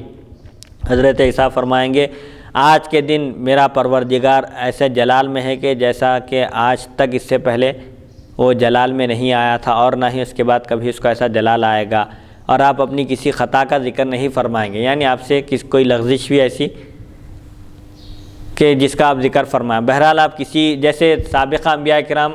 بیان کریں گے کہ اللہ تعالیٰ نے مجھے ایسا نہیں کرنے کے لیے کہا تھا لیکن مجھ سے وہ کام سرزد ہو گیا، جیسے حضرت آدم علیہ السلام فرمائیں گے کہ اللہ تعالیٰ نے مجھے درخت کے قریب جانے سے منع فرمایا تھا لیکن میں رک نہیں سکا۔ لیکن حضرت عیسیٰ علیہ السلام ایسے کسی خطا اور لغزش کا ذکر نہیں کریں گے، البتہ یہ کہیں گے کہ ہر ایک کو اپنی اپنی فکر ہے، آج کے دن ہر ایک شخص کو اپنی اپنی لگی ہوئی ہے، اپنی اپنی فکر ہے، اور تم کسی اور کی طرف چلے جاؤ، پھر تم محمد صلی اللہ علیہ وسلم کی خدمت میں جاؤ۔ حضرت عیسیٰ علیہ السلام بھی حضور اکرم صلی اللہ علیہ وسلم کی خدمت میں روانہ کریں گے۔ اگر شفاعت کا عقیدہ غلط ہوتا تو حضرت عیسیٰ علیہ السلام بھی ٹوک دیتے اور کہتے کہ اللہ کی بارگاہ میں پہنچ کر حشر کے دن بھی تم شرک کر رہے ہو، توبہ کرو اور اللہ سے سفارش اور مدد طلب کرو کہتے تھے، لیکن آپ بھی حضور اکرم صلی اللہ علیہ وسلم کی خدمت اقدس میں مخلوق کو روانہ کر رہے ہیں یہ بتانے کے لیے کہ شفاعت کا عقیدہ غلط نہیں ہے، عین قرآن اور حدیث کے مطابق ہے۔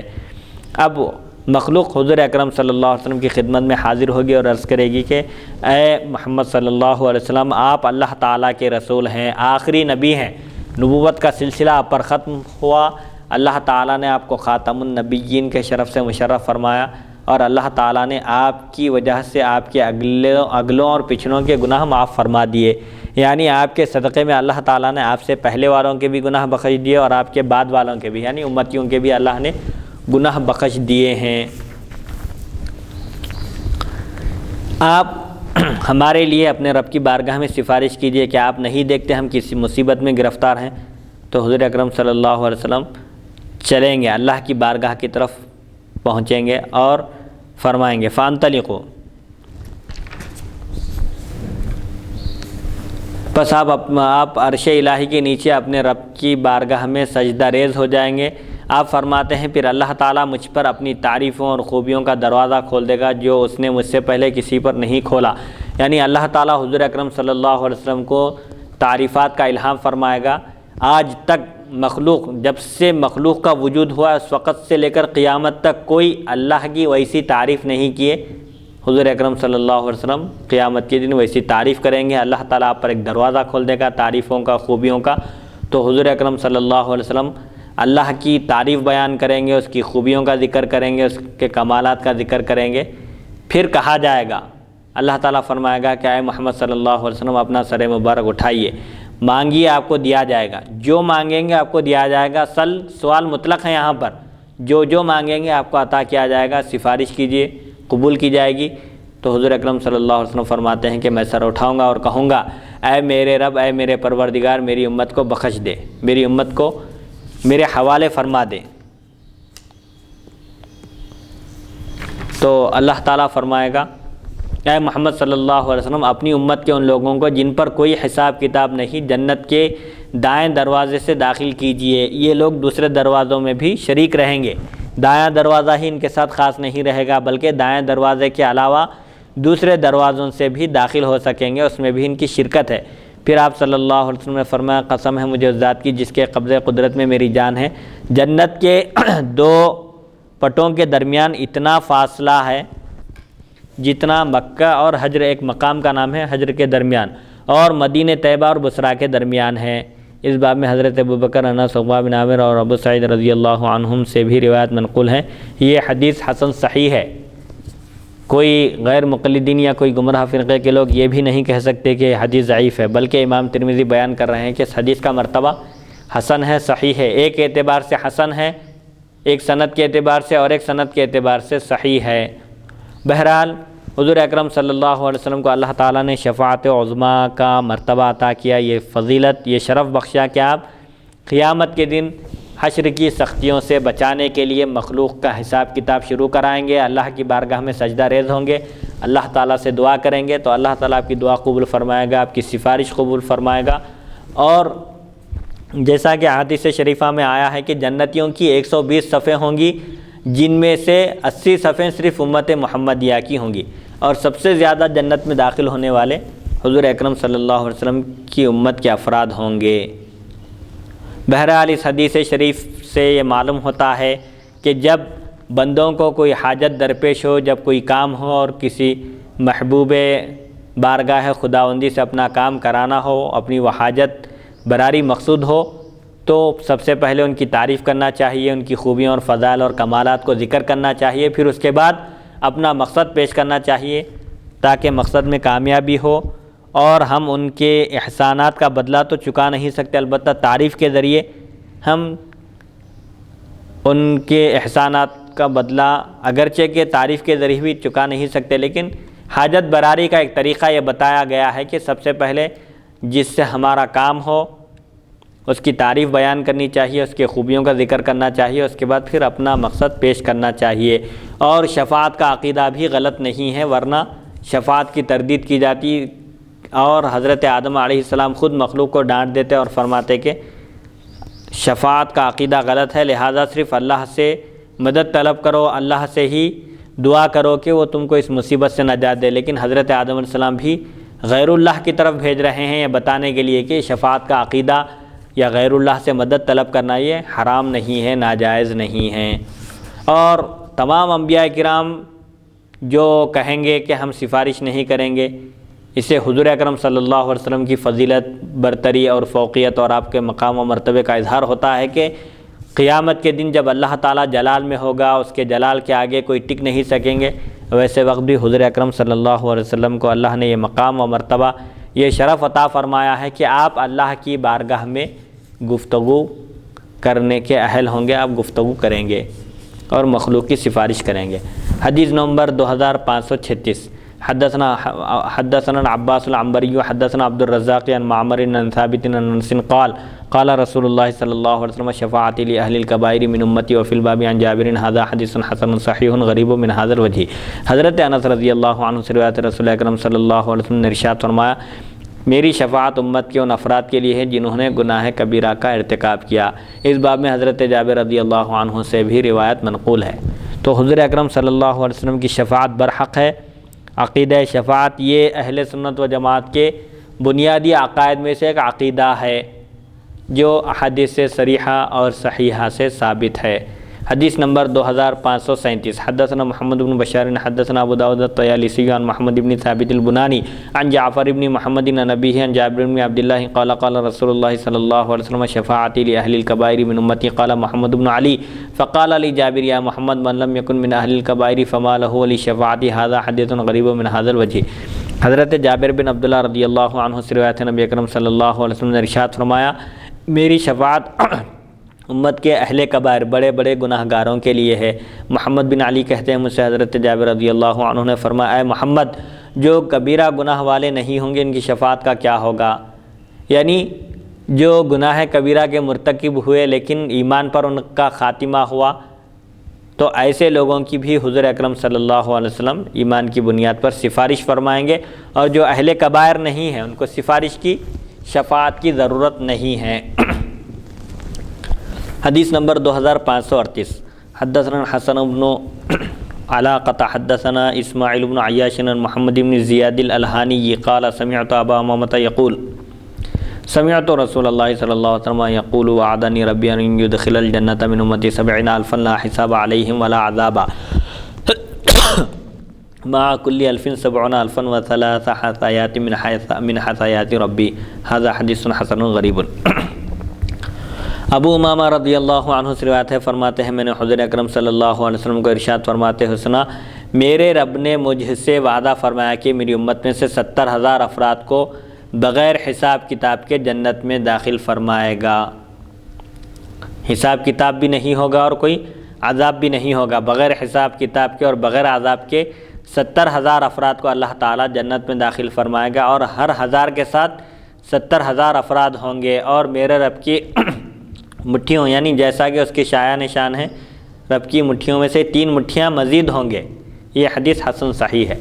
اللہ تعالیٰ کا وعدہ ہے حضور اکرم صلی اللہ علیہ وسلم سے کہ اللہ تعالیٰ قیامت کے دن 70,000 افراد کو بغیر حساب کتاب کے اور بغیر عذاب کے جنت پہ داخل کرے گا، اور ہر 1000 کے ساتھ ان 70,000 میں سے ہر 1000 کے ساتھ 70,000 افراد اور ہوں گے، اور پھر اللہ تعالیٰ 3 مٹھیاں اور جنت میں داخل فرمائے گا۔ اب جیسا کہ اس کی شان کے لائق ہے، پسو سے مراد مٹھی سے مراد اللہ تعالیٰ کی ذات پاک اور بے عیب ہے، جسم و جسمانیت سے پاک ہے، شکل و اشکال سے پاک ہے، ہاتھ اور پیر ہونے سے پاک ہے، وہ اس کی ذات منزہ ہے، وہ نور ہے۔ اب یہاں پر جو حثایات کا جو ذکر آیا ہے مٹھیوں کا، اس سلسلے میں محدثین کرام فرماتے ہیں کہ عقیدہ یہ ہے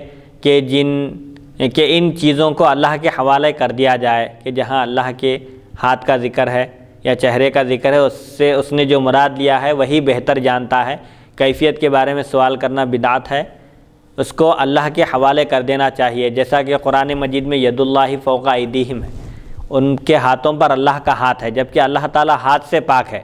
تو بعض لوگوں نے اس کی یہ تعویل کی کہ ہاتھ سے مراد اللہ کی قدرت اور اس کی مدد مراد لیے، لیکن بعض لوگ یہ کہتے ہیں کہ تعویل وغیرہ کرنے کی ضرورت نہیں ہے، اللہ نے جو مراد لیا ہے وہی بہتر جانتا ہے، اس کو اللہ کے حوالے کر دینا چاہیے۔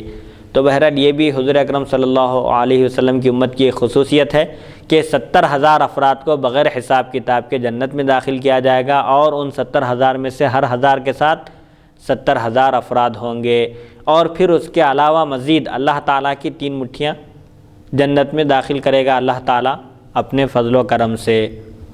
حدیث نمبر 2539 حدثنا بکر بن حدثنا اسماعیل بن ابراہیم عن خالد الحذان عبداللہ بن شقیق قال كنت مع رهط بإيليا فقال رجل منهم سمعت رسول الله صلى الله عليه وسلم يدخل الجنة بشفاعة رجل من أمتي أكثر من بني تميم قيل يا رسول الله سواك قال سواي فلما قام قلت من هذا قالوا هذا ابن أبي الجذع هذا حديث حسن صحيح غريب وابن أبي الجذع هو عبد الله وإنما يعرف له هذا الحديث الواحد۔ عبداللہ بن شقیق فرماتے ہیں میں بیت المقدس میں ایک جماعت کے ساتھ تھا، ان میں سے ایک نے کہا میں نے رسول اکرم صلی اللہ علیہ وسلم کو ارشاد فرماتے ہوئے سنا، آپ نے فرمایا میری امت میں سے ایک آدمی کی شفاعت سے سفارش سے بنی تمیم کے افراد سے زیادہ لوگ جنت میں داخل ہوں گے۔ عرض کیا یا رسول اللہ صلی اللہ علیہ وسلم آپ کے علاوہ، یعنی آپ کے علاوہ کی سفارش ہے؟ آپ نے فرمایا ہاں میرے علاوہ۔ جب وہ راوی اٹھ کھڑے ہوئے تو میں نے پوچھا یہ کون ہے؟ حاضرین نے کہا ابن ابی جذع ہیں، اور ابن ابی جذعہ کا نام عبداللہ ہے، ان سے صرف یہی ایک حدیث مشہور اور معروف ہے۔ اس حدیث شریف میں یہ بات بتائی جا رہی ہے کہ شفاعت انبیاء بھی کریں گے، صحابہ بھی کریں گے، تابعین بھی کریں گے، تبع تابعین بھی کریں گے، اہل بیت اطہار بھی کریں گے، شہداء بھی کریں گے، اور عام آدمیاں بھی یعنی علماء وغیرہ بھی سفارش کریں گے۔ ایک عام آدمی کی سفارش سے قبیلہ بنی تمیم جو کثیر افراد والا قبیلہ تھا، اس سے بھی زیادہ لوگ صرف ایک آدمی کی سفارش سے جنت میں داخل ہوں گے۔ تو اسے معلوم ہوتا ہے کہ شفاعت کا عقیدہ درست ہے۔ اگر شفاعت کا عقیدہ غلط ہوتا تو یہ بات نہیں بیان کی جاتی تھی کہ ایک آدمی کی سفارش سے بھی لوگ جنت میں داخل ہوں گے، حتیٰ کہ جو علماء ہیں، فضلاء ہیں، مشائخ ہیں، ان کی بھی شفاعت سے، بلکہ حافظ قرآن کی شفاعت سے بھی احادیث شریفہ میں آتا ہے کہ ایسے لوگ جن کے لیے جہنم واجب ہو چکی تھی، ویسے لوگوں کی بھی سفارش اگر حافظ قرآن کرے تو اس کی سفارش قبول کی جائے گی اور وہ جنت میں داخل ہوں گے۔ حافظ قرآن سے مراد باعمل حافظ قرآن مراد ہے۔ حدیث نمبر 2540، حدثنا الحسین بن حریث حدثنا الفضل بن موسیٰ عن زکریا بن ابی زائدۃ عن عطیۃ عن ابی سعید ان رسول اللہ صلی اللہ علیہ وسلم قال ان من امتی من یشفع للفئام ومن الناس ومنهم من یشفع للقبیلۃ ومنهم من یشفع للعصبۃ ومنهم من یشفع للرجل حتى يدخل الجنة۔ هذا حدیث حسن۔ حضرت ابو سعید خدری رضی اللہ عنہ سے روایت ہے کہ رسول اکرم صلی اللہ علیہ وسلم نے ارشاد فرمایا، یقیناً میری امت میں سے بعض لوگ وہ ہیں جو لوگوں کی ایک جماعت کی سفارش کریں گے، اور بعض وہ ہیں جو ایک قبیلے کی سفارش کریں گے، اور بعض وہ ہیں جو ایک بڑی جماعت کی، ایک بڑے قبیلے کی سفارش کریں گے، اور ان میں سے بعض وہ ہیں جو ایک آدمی کی سفارش کریں گے، یہاں تک کہ وہ سب کے سب جنت میں داخل ہو جائیں گے۔ یہ حدیث حسن ہے۔ مطلب یہ ہے کہ امت میں جس کا مرتبہ جس قدر بڑا ہوگا، اس کی سفارش بھی اتنے ہی لوگوں کے حق میں قبول کی جائے گی، حتیٰ کہ بعض لوگ ایسے بھی ہوں گے جو کم سے کم ایک آدمی کی سفارش کر سکیں گے۔ بہرحال شفاعت کا عقیدہ ایک بنیادی عقائد میں سے ایک عقیدہ ہے اہل سنت و جماعت کے پاس، جو قرآن مجید اور احادیث شریفہ سے ثابت ہے، اور جو مقام و مرتبے کے لحاظ سے جس قدر بڑا ہوگا، اللہ کے پاس جس کا رتبہ ہوگا، اس کی سفارش اتنے ہی لوگوں کے حق میں قبول کی جائے گی، حتیٰ کہ بعض لوگ ایسے بھی ہوں گے جو کم سے کم ایک آدمی کی سفارش اور شفاعت کر سکیں گے، اور شفاعت سے لوگ جنت میں داخل ہوں گے۔ حضور اکرم صلی اللہ علیہ وسلم کی سفارش ایسے لوگوں کے حق میں ہوگی جو جن کے دل میں رائی کے دانے کے برابر بھی ایمان ہو، ان کی آپ شفاعت فرمائیں گے، اور آپ کی شفاعت سے مخلوق جنت میں داخل ہوگی۔ شفاعت مختلف قسم کی ہوگی، ایک تو موقف کی یعنی محشر کی سختی سے نجات دلانے کی ایک شفاعت ہوگی، وہ شفاعت کبریٰ ہے، اور حساب کتاب شروع کرانے کی شفاعت ہے وہ، اور ایک شفاعت ہوگی نیکیوں کا پلڑا بھاری کرنے کے لیے میزان کے پاس، اور ایک شفاعت ہوگی درجات کی بلندی کے لیے، اور ایک سفارش ان لوگوں کے لیے ہوگی جن کی نیکیاں اور گناہ برابر ہیں، تو ان کی نیکیوں کا پلڑا بھاری کرنے کے لیے ہوگی، اور بہرحال جن کے لیے جہنم واجب ہو چکی ہے گناہ کبیرہ کی وجہ سے، ایسے لوگوں کی بھی حضور اکرم صلی اللہ علیہ وسلم ایمان کی بنیاد پر ان کی شفاعت فرمائیں گے۔ حدیث نمبر 2541، حدثنا حناد حدثنا عبدۃ عن سعید عن قتادہ عن ابی الملیح عن عوف بن مالک الاشجعی قال قال رسول اللہ صلی اللہ علیہ وسلم اتانی آتی من عند ربی فخیرنی بین ان یدخل نصف امتی بالجنۃ وبین الشفاعۃ فاخترت الشفاعۃ وہی لمن مات لا یشرک باللہ شیئا وقد روی عن ابی الملیح عن رجل آخر من اصحاب النبی صلی اللہ علیہ وسلم عن النبی صلی اللہ علیہ وسلم ولم یذکر عن عوف بن مالک۔ حضرت عوف بن مالک اشجعی رضی اللہ عنہ سے روایت ہے، نبی اکرم صلی اللہ علیہ وسلم نے ارشاد فرمایا، میرے رب کی طرف سے ایک آنے والا میرے پاس آیا اور مجھے نصف امت جنت میں داخل کرنے اور شفاعت کے درمیان اختیار دیا، تو میں نے شفاعت کو اختیار کیا، اور یہ شفاعت ہر اس شخص کے لیے ہے جو اس حال میں انتقال کرے کہ اس نے اللہ تعالیٰ کے ساتھ کسی کو شریک نہیں ٹھہرایا۔ ابو ملیح نے ایک دوسرے صحابی کے واسطے سے نبی اکرم صلی اللہ علیہ وسلم سے یہ حدیث روایت کی اور عوف بن مالک کا ذکر نہیں کیا۔ اس حدیث شریف میں یہ بات بتائی جا رہی ہے کہ اللہ تعالیٰ کی جانب سے ایک فرشتہ حضور اکرم صلی اللہ علیہ وسلم کی خدمت میں حاضر ہوا، اور آپ کو دو باتوں کا اختیار دیا گیا، یا تو آپ سفارش شفاعت کو اختیار کیجئے، یا اس بات کو اختیار کیجئے کہ آپ کی آدھی امت جنت میں داخل ہوگی۔ تو حضور اکرم صلی اللہ علیہ وسلم نے شفاعت کو اختیار کیا، جس کی وجہ سے پوری امت آپ کی جنت میں داخل ہوگی جو ایمان پر انتقال کی۔ اور یہ شفاعت کس کے لیے ہے؟ جس کا بھی خاتمہ ایمان پر ہوا، جو بھی ایمان پر انتقال کیا، اس کے لیے حضور اکرم صلی اللہ علیہ وسلم سفارش فرمائیں گے۔ یہ بہت بڑی خوشخبری ہے پوری امت کے لیے۔ اگر وہ ایمان پر ثابت قدم رہے انتقال کے وقت تک، انتقال بھی اس کا ایمان پر ہو، تو یقیناً اس کو حضور اکرم صلی اللہ علیہ وسلم کی شفاعت نصیب ہوگی۔ تو حضور اکرم صلی اللہ علیہ وسلم نے دو باتوں میں سے جب آپ کو اختیار دیا گیا تو آپ نے ایک ایسی چیز کو اختیار کیا جو امت کے لیے بہت بہتر تھی۔ یعنی آپ کو اس بات کا اختیار دیا گیا، یا تو آپ شفاعت کو اختیار کیجئے قیامت کے دن، یا تو شفاعت کا حق لیجئے، یا پھر اس بات کو اختیار کیجئے کہ آپ کی آدھی امت کو اللہ تعالیٰ جنت میں داخل کرے گا۔ تو آدھی امت کو جنت میں داخل کرے گا، آپ نے یہ اختیار نہیں کیا، کیوں؟ ورنہ آدھی امت چھوٹ جائے گی۔ پھر آپ نے شفاعت کو اختیار کیا، جس کی وجہ سے وہ آدھی امت بھی آگے اور بچے ہوئے لوگ بھی اس میں آگے۔ آپ فرمائیں کہ جو بھی اللہ کے ساتھ کسی کو شریک نہ ٹھہرائے اس کی شفاعت ہوگی، سفارش کی جائے گی۔ شرط ہے بس ایمان پر خاتمہ ہونا۔ سبحان اللہ سبحان اللہ۔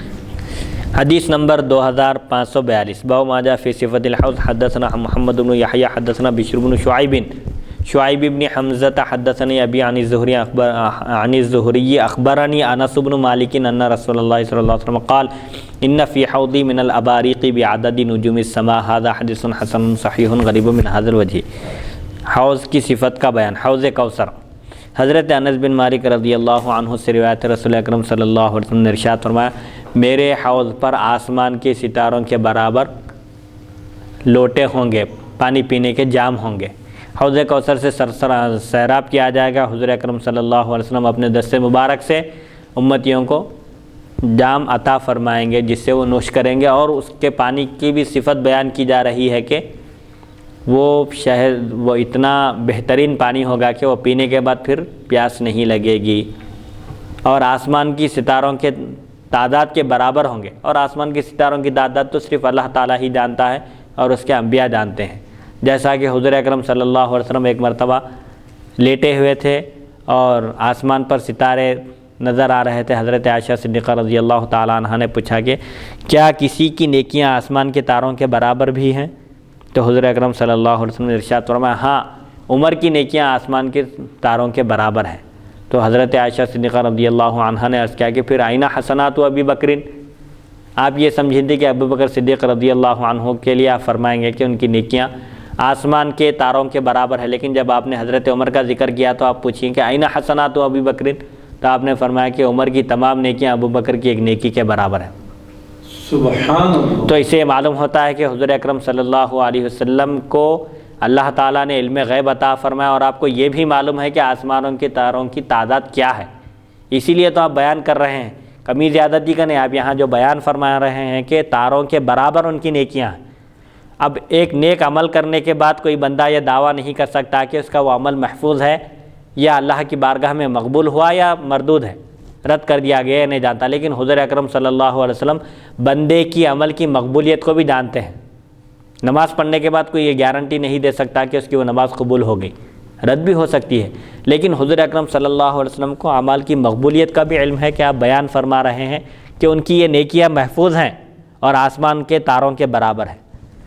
حدیث نمبر 2543، حدثنا احمد بن محمد بن نیزک البغدادی حدثنا محمد بن بکار الدمشقی حدثنا سعید بن بشیر عن قتادہ عن الحسن عن سمرۃ قال قال رسول اللہ صلی اللہ علیہ وسلم ان لکل نبی حوضا وانہم یتباہون ایہم اکثر واردۃ وانی ارجو ان اکون اکثرہم واردۃ۔ ھذا حدیث حسن غریب وقد روى الاشعث بن عبد الملک ھذا الحدیث عن الحسن عن النبی صلی اللہ علیہ وسلم مرسلا ولم یذکر فیہ عن سمرۃ وهو اصح۔ حضرت سمرہ رضی اللہ عنہ سے روایت، نبی اکرم صلی اللہ علیہ وسلم نے ارشاد فرمایا، ہر نبی کے لیے ایک حوض ہے اور وہ آپس میں فخر کرتے ہیں کہ کس کے حوض پر لوگ زیادہ آتے ہیں۔ مجھے یقین ہے کہ میرے حوض پر آنے والوں کی تعداد سب سے زیادہ ہوگی۔ سبحان اللہ سبحان اللہ، چونکہ حضور سید الانبیاء ہیں، تمام خوبیوں کے مالک ہیں، فضائل، کمالات، مناقب اور اللہ تعالیٰ کے تمام صفات کمال کا مظہر عتم ہیں، تو تمام انبیاء کے جب آپ سردار ہیں تو ظاہر بات ہے کہ ہر خوبی، ہر کمال میں سب سے مقدم، سب سے آگے، سب پر سبقت لے جانے والے آپ ہی ہوں گے۔ ہر ایک نبی کا ایک حوض ہے، اور جس نبی کے حوض پر لوگ زیادہ آئیں گے کثرت کی وجہ سے وہ فخر کریں گے۔ تو حضور فرماتے ہیں اور مجھے امید ہے یقین ہے کہ میرے حوض پر سب سے زیادہ لوگ رہیں گے، تو جہاں تعداد زیادہ ہوگی سیراب ہونے والوں کی، وہ چیز ان کے لیے باعث فخر ہوگی، تو میں بھی وہاں فخر کروں گا، فرمایا حضور۔ اور اس میں بھی حضور صلی اللہ علیہ وسلم کا علم غیب ثابت ہو رہا ہے جی اس حدیث میں بھی۔ ابھی اس سے پہلے جو حدیث گزری ہے جی کہ عمر کے پورے نیکیاں حضرت یعنی عمر ابوبکر کی ایک نیکی کے برابر ہے۔ جی، اسی لیے حضرت عمر عرض کیے نا کہ اگر ابوبکر صدیق رضی اللہ عنہ ہجرت کی رات جو حضور اکرم صلی اللہ علیہ وسلم کے ساتھ غار میں رہے، آپ کی حفاظت کیے، وہ جو فریضہ انجام دیے، اگر وہ ایک رات کی نیکی مجھے دے دیں اور میری پوری نیکیاں لینے کے لیے تیار ہو جائے تو بھی میں اس کے لیے تیار ہوں۔ اسی لیے حضور فرمایا کہ عمر کی تمام نیکیاں ابوبکر کی ایک نیکی کے برابر ہیں۔ اللہ اکبر۔ اور ایک موقع پر تو جب حضرت عمر رضی اللہ عنہ نے سوچا کہ ابوبکر صدیق رضی اللہ عنہ ہر کار خیر میں آگے آگے رہتے ہیں، سب پر سبقت لے جاتے ہیں، آج ایک اچھا موقع ہے، ایک جنگ میں مال شریک کرنا تھا، اپنی طرف سے پیش کرنا تھا، تو اس وقت بولے کہ یہ اچھا موقع ہے، اس وقت میں سبقت لے جاؤں گا ان پر، میں ان سے آگے رہوں گا، اب سب سے زیادہ مال پیش کر کے، یہ سمجھ کر آپ آدھا مال لے کر خدمت میں حاضر ہوئے۔ پھر ابوبکر صدیق رضی اللہ عنہ بھی حضور اکرم صلی اللہ علیہ وسلم کی خدمت میں پیش کیے جو کچھ آپ کے پاس تھا، حتیٰ کہ اپنے کرتے کے بٹن بھی نکال کر آپ اس میں رکھ دیے تھے کہ اگر وہ بھی کسی کام آ سکتے ہیں تو کام آئیں گے، اس کی جگہ کانٹے وغیرہ سے آپ کام چلا رہے تھے۔ تو حضرت عمر سے حضور پوچھے کہ اے عمر، کیا پورا مال لائے ہو یا گھر والوں کے لیے بھی کچھ چھوڑ کر آئے ہو؟ تو عمر رضی اللہ عنہ نے عرض کیا کہ آدھا مال لے کر خدمت میں حاضر ہوا ہوں اور آدھا اہل و عیال کے لیے چھوڑ کر آیا ہوں۔ ابوبکر صدیق رضی اللہ عنہ سے پوچھا گیا تو آپ نے کہا کہ ان کے لیے اللہ اور رسول کو چھوڑ کر آیا ہوں میں، اللہ اور اس کا رسول کافی ہیں ان کو، ان کے دنیاوی اور اخروی کاموں کے لیے اللہ اور رسول کافی ہے، جو کچھ میرے پاس تھا وہ میں سب حاضر کر دیا ہوں۔ تو وہ حضرت عمر رضی اللہ عنہ فرماتے ہیں کہ جب میں آج ان سے آگے نہیں بڑھ سکا تو کبھی بھی میں ان سے آگے نہیں بڑھ سکوں گا، بولے کہ آج بھی وہ مجھ پر سبقت لے گئے ہیں، کبھی بھی ان پر اب کوئی سبقت نہیں لے جا سکتے خیر خیرات کے کاموں میں۔ اس میں امت کے لیے اس حدیث میں کیا یہ تعلیم بھی ہے جی کہ امت کو چاہیے کہ نیکی کے کاموں میں ایک دوسرے پر سبقت لے جانے کی کوشش کرنا چاہیے خیر کے کاموں میں۔ دنیاوی مال و دولت میں کمپٹیشن ہے، آج سبقت ہے، ایک دوسرے سے لوگ آگے بڑھنے کی کوشش میں۔ قرآن میں بھی کہا گیا کہ تم فخر کرو گے کثرت اموال پر، کثرت اولاد پر، کسی کا اولاد پر فخر ہے، کسی کو مال و دولت پر فخر ہے، تو کسی کو دنیاوی جاہ اور عزت پر فخر ہے، کسی کو سلطنت پر فخر ہے، لیکن یہ سب چیزیں ختم ہو جانے والی ہے، کام آنے والی کوئی چیز نہیں ہے۔ لہٰذا انسان کو فخر کرنا ہے تو اس کو ایسی دولت پر فخر کرنا چاہیے جو کبھی ختم ہونے والی نہیں ہے، وہ ہے نیکی کی دولت، نیکی کے کام جس میں سبقت لے جانا چاہیے، ایک دوسرے سے آگے بڑھنا چاہیے۔ اسی لیے فقہ کی کتابوں میں قاعدہ بنایا گیا کہ نیکی کے کاموں میں ایثار مکروہ ہے، دوسروں کو ترجیح دینا، خود نہیں کر کے دوسروں کو ترجیح دینا، یہ نیکی کے کاموں میں، عبادتوں میں، دین کے کاموں میں یہ مکروہ ہے۔ دنیاوی کاموں میں آپ بھوکے رہ کر دوسرے کو کھانا کھلا سکتے ہیں، یہ اچھا ہے، لیکن نیکی کے کاموں میں ایثار کرنے کا مطلب یہ ہے، مثال کے طور پر پہلی صف میں ایک مصلی کی گنجائش ہے کہ آدمی کی جگہ ہے، تو آپ دوسرے کو آگے نہیں بڑھانا وہاں پر، بلکہ خود آگے بڑھنا چاہیے، کیونکہ پہلی صف کی جو فضیلت ہے وہ دوسری صف میں نہیں ہے۔ لہٰذا نیکی کے کاموں میں خود آگے بڑھنا ہے۔ ایسے ہی اگر وضو کے لیے پانی ہے، دو شخصوں کو، دو آدمیوں کو وضو کرنا ہے، لیکن ایک آدمی کے وضو کا پانی ہے، اس سے زیادہ کے لیے نہیں ہو سکتا، تو اب وہاں پر ہم یہ نہیں کہنا چاہیے کہ تم وضو کر لو میں تیمم کر لوں گا، بلکہ خود وضو کرنا، دوسرے کو چھوڑ دینا چاہیے تیمم کرنے کے لیے، یعنی خود آگے بڑھنا چاہیے نیکی کے کاموں میں، تقرب کے کاموں میں، اور اللہ کو راضی کرنے کے کاموں میں ایثار کرنا مکروہ ہے۔ حدیث نمبر 2000